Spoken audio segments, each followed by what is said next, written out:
Welcome into the Fantasy Overtime. I am back. It is time for the Fantasy Overtime, and I am back, and we are ready to take all of your fantasy and gambling questions. So stay tuned for some gambling picks and some gambling advice from me and Justin. Good chance you should probably just fade me because I am on, unless it's golf, I am on a very big cold streak right now. But I feel pretty good about a couple of picks that I do have coming. Justin, how are you feeling about your gambling? You were saying that you had a good day yesterday. Yeah, so I've been on a massive cold streak when it comes to NFL betting. My typical pattern is to lose money on Saturdays and win it back on Sundays. And this year has been the complete opposite for me. So every Sunday I'm like, all right, I had a good day yesterday. Let's keep it going. Today we're going to keep it going. I can feel it. Yeah, I think it's going to be a good day for some fantasy football teams, and I think it's going to be some really bad days for I think there's not going to be any in between. You're either going to do really good, really bad. Same with gambling. Either going to do really good or really bad. There's not going to be any in between. We are brought to you by BroadwaySportsMedia.com. You can go check us out. We do have a new shop where you can buy some merchandise like what Justin is wearing right there, a nice shirt. And we got all kinds of stuff. Not only just that logo. If you are a frequenter of the Flex, we have even some inside joke shirts. And even if you don't watch the Flex, I'd buy the shirts. They look pretty good. They're really nice designed. Let's get into it. Let's start off talking about a little bit of fantasy news, and maybe that will answer some questions. But make sure to put the questions down in the chat because we will be getting to those questions. But first, this Ravens versus Steelers game, is this going to happen? Because in my mind right now, I don't think it's going to happen. I feel like it has to happen because the NFL seems to be allergic to forfeiting. I mean, they do not want a forfeit at all costs. Well, now, I don't know why. I don't think it's going to be a forfeit. I think they're going to postpone the game even further, and it's not going to count this week. That's what I think. Why haven't they done that yet is what I don't understand. I don't understand what they're doing. Like, it's crazy that some of these games were postponed and like when players were going to be out, some games were postponed. But I guess like over the last few weeks, it's been like the Raiders might not have their whole defense. We'll see what happens. And then they luckily got their whole defense back. But this is a whole nother level with the Broncos quarterback situation, with the Ravens COVID outbreak. I mean, they had more tests today, positive, right? So yeah, maybe you're right. Maybe they do move it again, but I just don't get why they are so resistant to like build in week 18 and put the game there right now. And then we don't have to freaking worry about this every 5 seconds asking if who's going to play and watching for the updates. It's pushed to Tuesday. Is it going to be pushed further? Like, I think they need to just make week 18 happen. But what do I think is going to happen this week is I think RG3 is going to play quarterback for the Ravens on Tuesday night. Well, yeah, I mean, that's for sure going to happen, right? I mean, even at the Tuesday game, Lamar is not allowed to play, from what I understand. Are you starting anybody besides maybe the Steelers' defense for this game? Like, are you risking putting in anybody in your lineup up to maybe Monday night? Not at all. I have Deontay Johnson, and I love him, but there's no way I'm playing him this week. I have good options, so I don't have to worry about it. But, I mean, like, how do you trust anyone in this team, especially on Baltimore's side? Like, yeah, Gus Edwards might get a start, but like, what is Pittsburgh going to be expecting this Baltimore offense to look like? Like, they are going to obviously key on Gus Edwards the entire game.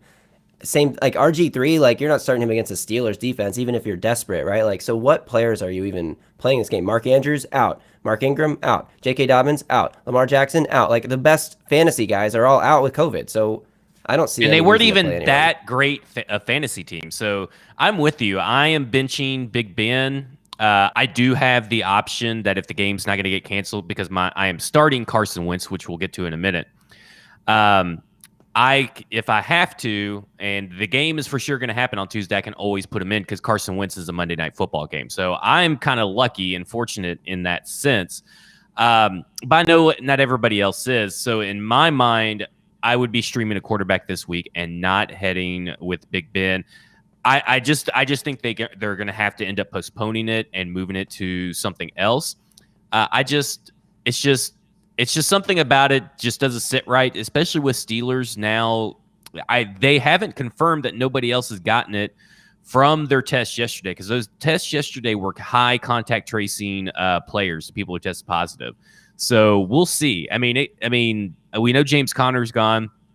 And to be honest, you should be picking up Benny Snell right now, because whether they play this week or next week, I don't know if James Conner will even play the next game on Sunday, because he is a cancer survivor, high risk.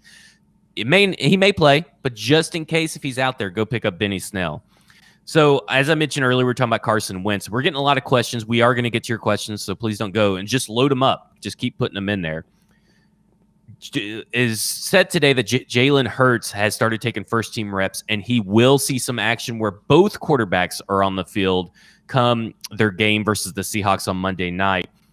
How are you feeling about this? It is versus the Seahawks, and we always say start everybody versus the Seahawks, but on the flex, you made it sound like the Carson Wentz is a no-fly zone for you, even versus the Seahawks defense.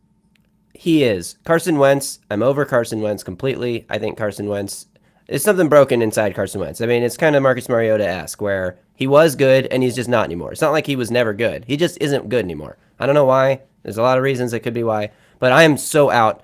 And especially when it comes to gambling, my lock of the week on Broadway Best Bets, BroadwaySportsMedia.com, is Seahawks minus 5.5. The line's now up to minus 6. So if you can get it at 5.5, I would advise you can get it there. But Carson Wentz is like 3-7 against the spread this year now. How much is Jalen Hurts going to play? And why would they release this information if this was true? If they were going to use Jalen Hurts to like come out and run some trick plays and catch the defense off guard, why are they announcing this to any media members? Why is this a report? Like, this should be a surprise in the game, catch Seattle's defense off guard. So because we've heard about it ahead of time, I feel like it's going to be like 5 plays where they run some stupid package that doesn't work.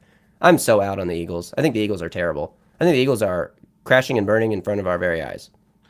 Well, speaking, I liked Carson Wentz this week. I picked him up in advance of this game because I knew I had Big Ben, and Big Ben was going to be playing the Ravens regardless, and I wasn't really trusting the Ravens at that time, or the Ravens defense versus the Pittsburgh offense. And so I was like, well, Carson Wentz will be playing Seattle. This will be the last time I'll need Carson Wentz. So I'm full of hope. I know they switched around some of the offensive line to hopefully cure some ailments. Another healthy week of Miles Sanders. And they are going up against a porous Seattle defense. I know they have Carlos Dunlap, but how much can Carlos Dunlap really affect a game? We will see. I'm not out. After this game, I'm out on Carson Wentz. Do you advise people to even pick up Jalen Hurts unless they're in a dynasty league or a keeper league or something like that? Yeah, only if you're super, super desperate and you're really worried that there's no other options and Carson Wentz is going to get benched. I do think this is the last week. If Carson Wentz is going to be a viable starter, this is the week. If he doesn't do it this week, it's cut bait. I mean, the Eagles got to cut bait if he doesn't do it this week. Well, the first thing I want to talk about is this question or not really a question, a statement from the chat. Love my 36.6 from Antonio Gibson. Antonio Gibson, fan favorite of the Flex podcast, fan favorite of me, of Justin, Greenlaw, and Ryan. Let me tell you something about this. I have him, and I benched Deontay Johnson. I had to make this decision on Thursday. Right. Benching Deontay Johnson. I put in Marvin Jones. In that first game, he got like 6-something points, and I'm like, oh, that's a little low. Well, here comes Antonio Gibson to save the day and balance everything out in favor. So I am thankful for Antonio Gibson, and I believe everybody should be thankful for Antonio Gibson. So Donald Bell, who just had Antonio Gibson, he asked, should I start Johnny Smith, which he goes on to correct Jonnu Smith. So took him a couple tries, but he got it. Yeah. Ben, sometimes that autocorrect just doesn't want to work with you. So do you start Jonnu Smith? I mean, without putting forth another option to consider, I say yes. I think the Colts are susceptible to being beat by tight ends. I know they've been pretty good statistically this season, but the fact that, last week we saw a nice big Robert Tonyan touchdown on a play that I broke down in my scouting the opponent, where the Colts linebackers love to bite on play action and just completely abandon their responsibilities over the middle of the field, which against the Titans is a little different because you have to key over the middle of the field. But the Titans had Jonnu Smith last game on a few plays. Ryan Tannehill missed him on one big downfield throw on a first down in the second half, and the Titans offense just couldn't move the ball in the second half.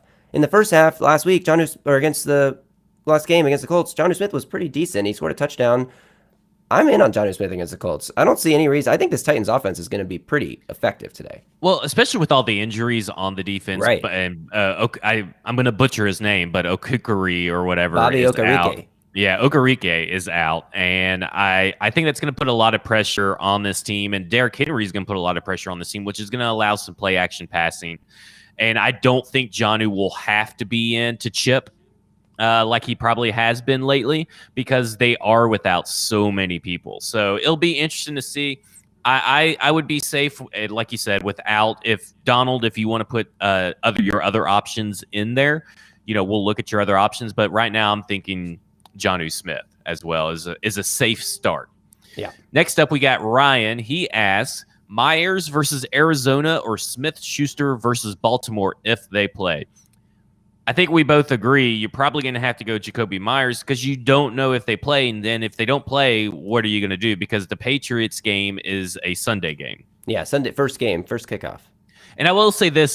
This will actually also bleed into another question, which is also from Justin Mello, who asked about Jacoby Myers or Corey Davis or Tyler Boyd, but I know that he also has Jacoby Myers. I am leaning Tyler Boyd in this question, but let's go and talk about Jacoby Myers. I know that Justin was worried about him being shadowed by Patrick Peterson.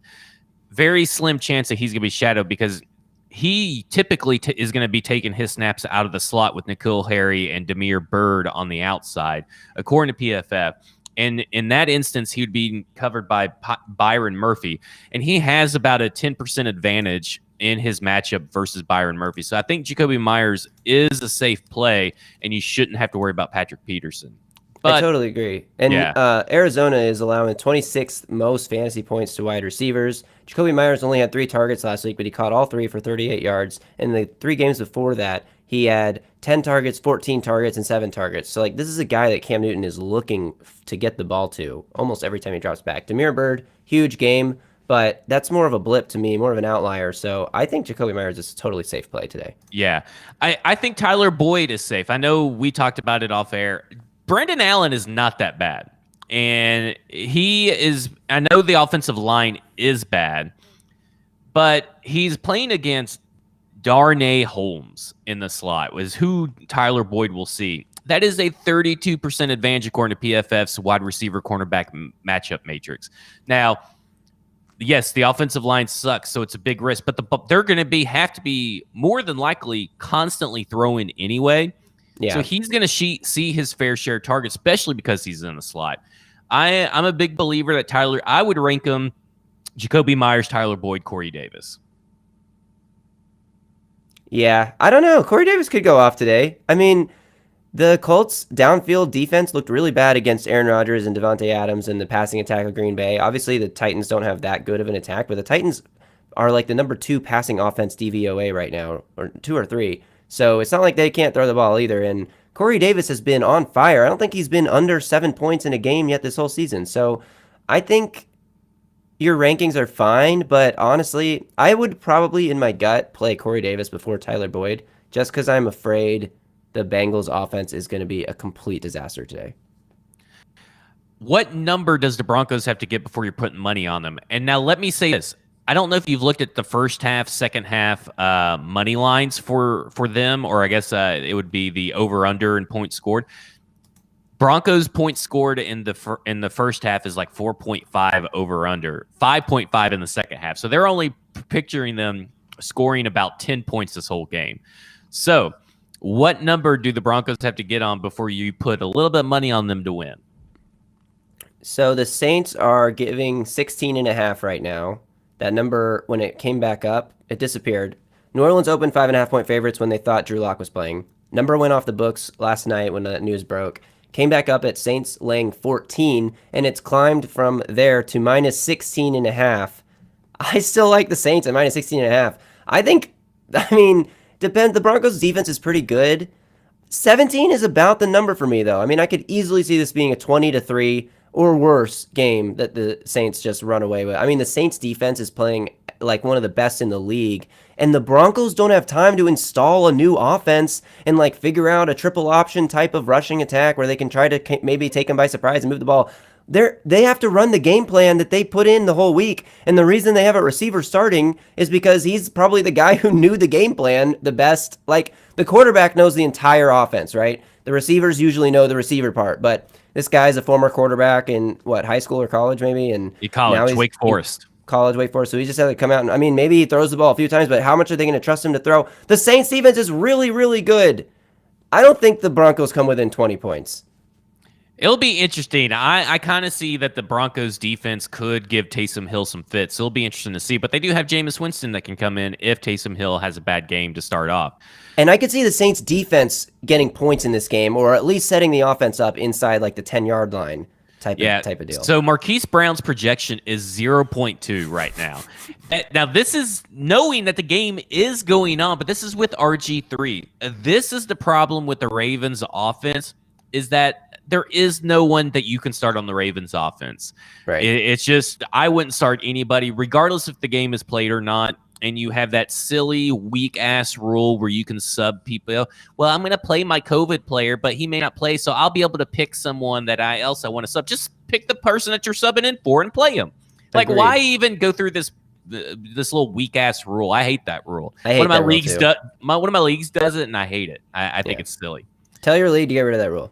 Ryan, Gallman versus Cincy, CEH versus Tampa, Giovanni Bernard versus the Giants, Antonio Brown versus Kansas City. He needs one running back and flex, and it's a PPR.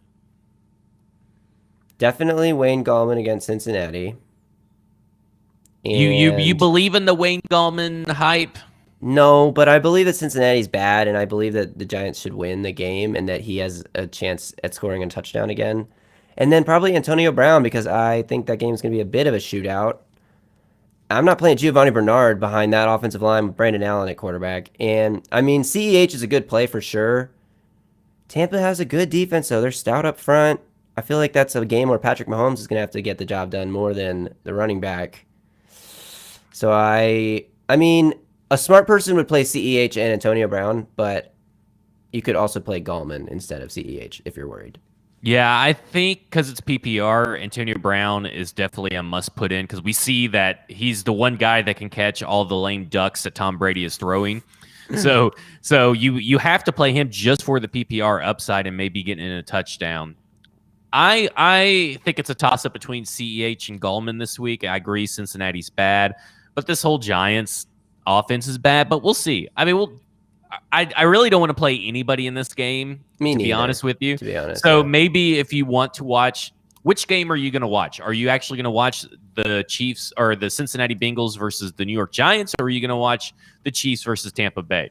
Here's another way to look at it. If you're going to watch it, play CEH. That's one way to look at it for sure. Another way is to look at the game totals. Which game is going to be a high-scoring game and which game is not? Right now, the Giants-Bengals game total is 45. The Chiefs-Bucks game total is 56. So they're expecting a lot more points scored in that game, which tells me that CEH maybe has a better chance of scoring than Wayne Gallman. We talked about this, but just to touch on it, is quarterback Kendall Hinton worth anything from a fantasy standpoint? I believe not. I don't even think it's worth it. Yeah, I don't see how. I mean, what is his final stat line going to be? It's going to be like 7 carries for 18 yards and 2 for 6 passing for 10 yards.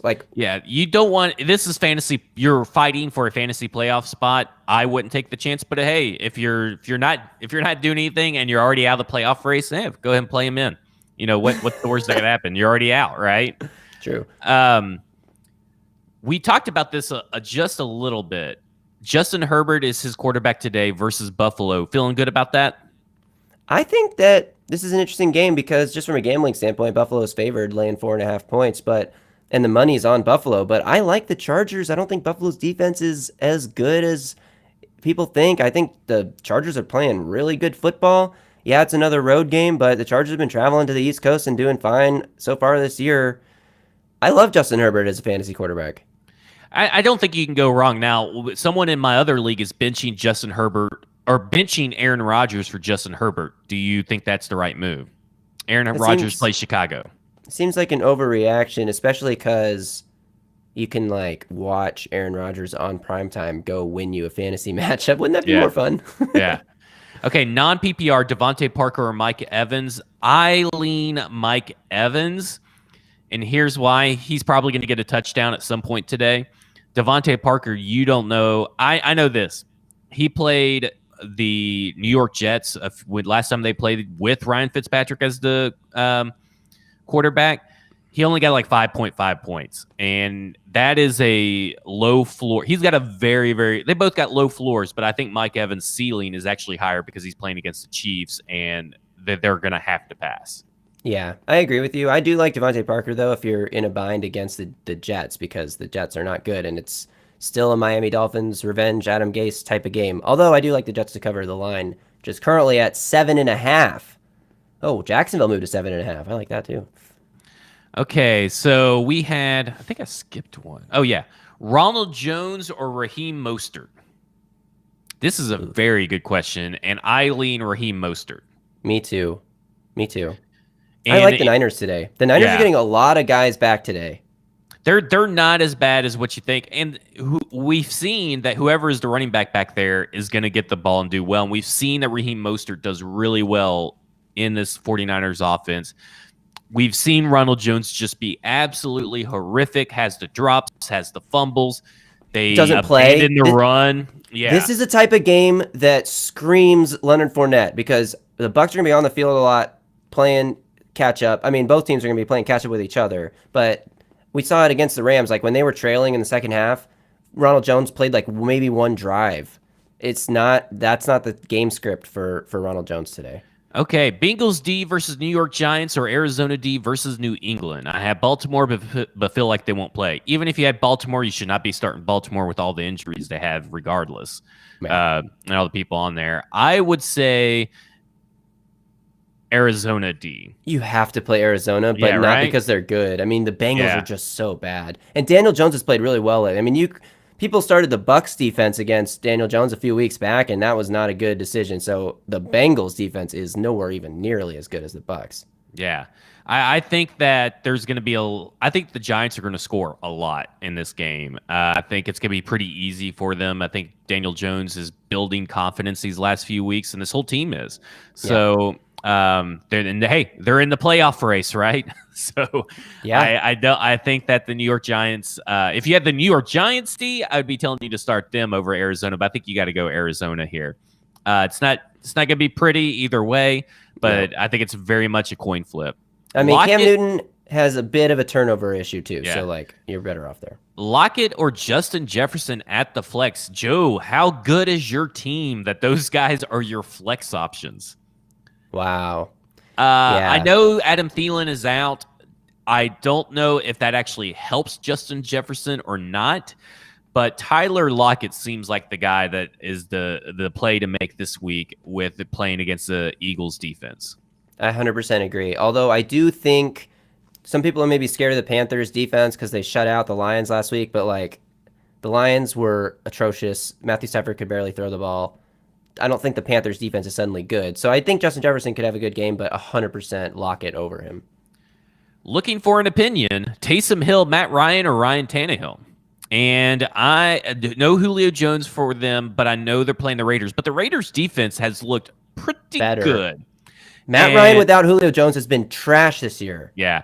So I lean Ryan Tannehill out of all of these. I think the Denver Broncos can do enough to confuse Taysom Hill. I mean, let's remember that Taysom Hill played against the Atlanta defense last week, so let's not go crazy. And he had some terrible throws that his wide receivers made.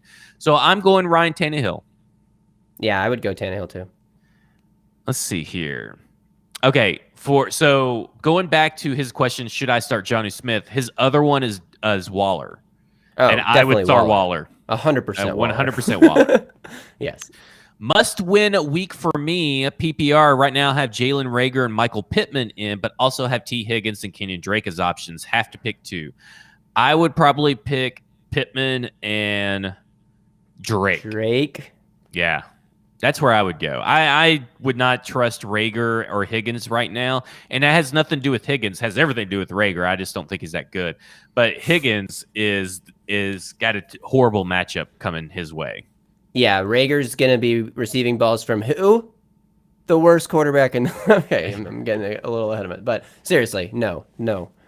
I'm done with Carson Wentz. This is a good question. Worth waiting on Big Ben and Claypool, or should I find alternates? And I think if you could find Monday night alternates, that would be the way that I would go. Or maybe even late Sunday night and see some test filter in. If not, you're going to have to get the alternates. I mean, some alternates that you may not be happy with and you may live to regret it, but I think you're going to have to, Ben. Yeah, someone like a Daniel Jones. I mean, who's out there on waivers probably? If you can get Baker Mayfield, if he's been dropped, I think Baker has a huge day-to-day. But yeah, I wouldn't just keep these guys on the roster and rely on it. I don't know.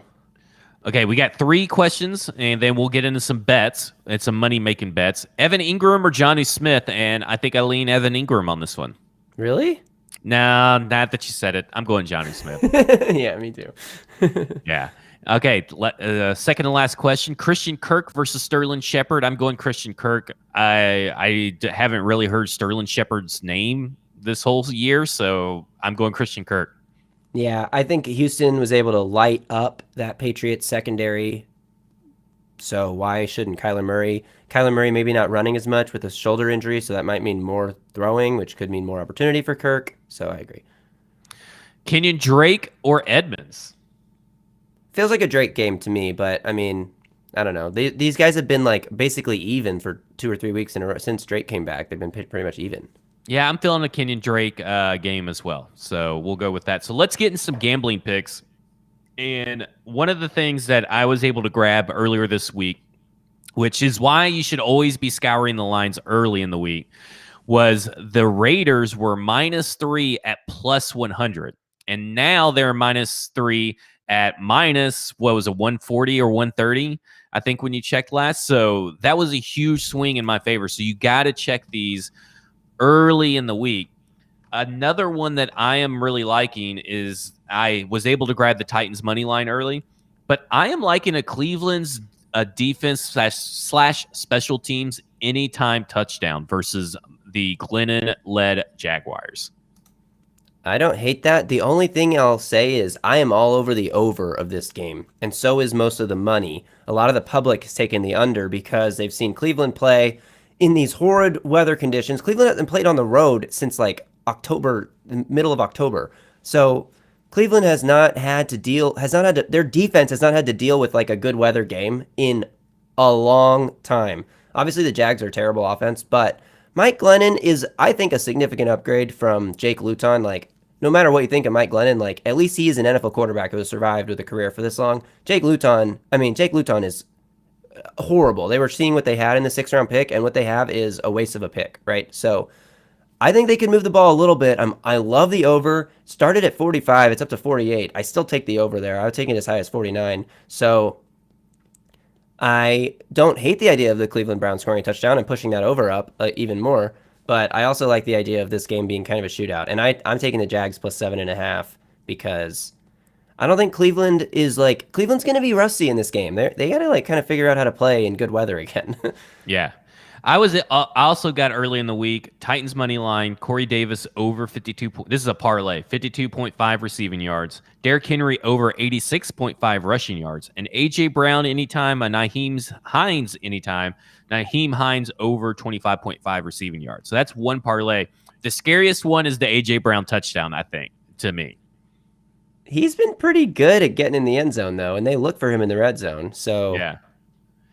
What picks are you leaning on? We talked about the Saints one and what you thought about there, but you were also earlier talking about the Chargers versus the Bills. Yeah, I'm not betting on that game though, because the money is going a different direction of where I like, and when that happens, I just kind of hesitate and just kind of fade the game. But the Raiders line, by the way, has moved to 3.5. I'm still all over the Raiders. I think the Raiders blow out the Falcons today. With no Julio Jones, the Falcons offense has just been so bad without Julio every time they've had to play this year.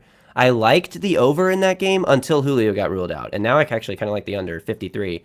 Here's a really crazy one that I'm doing this week. Actually, it depends on where the line finally settles down at, but the Chiefs-Bucks, 99% of money is on the over. 99%. Whenever that happens, I do the opposite. I hate being that much. Like, when you can bet super in favor of the house, I feel like in the long run, you're going to do better doing that. So if this line gets back up to 57, I will take the under. At 56, I'm just going to fade it. But I love the Jets plus 7.5 today. Jets plus 7.5. I mean, the Jets are not a good team, but they continue to be faded by the public, so the line continues to be inflated. The Dolphins are not as good as we think. Their offense has not had to move the ball very much. A lot of touchdowns on defense and special teams. It's not really a sustainable thing. Sam Darnold coming back this week. I don't think Sam Darnold's very good, but he can at least keep the Jets on schedule. I don't know. I don't think this is really a close game, but I think the Jets keep it within that touchdown. So at 7.5, I love that extra half point you can get. Well, we are out of time. We appreciate everybody that put in chat. This is probably the most active chat we've had today, so we appreciate it. And we had a lot of viewers in here at the same time, so it was a great show. So for Justin Graver, you can follow him at Titans Film Room. For Zach Lyons, you can follow me at FWordsPod. We are here on behalf of BroadwaySportsMedia.com, and this has been the Fantasy Overtime, and we are out of time.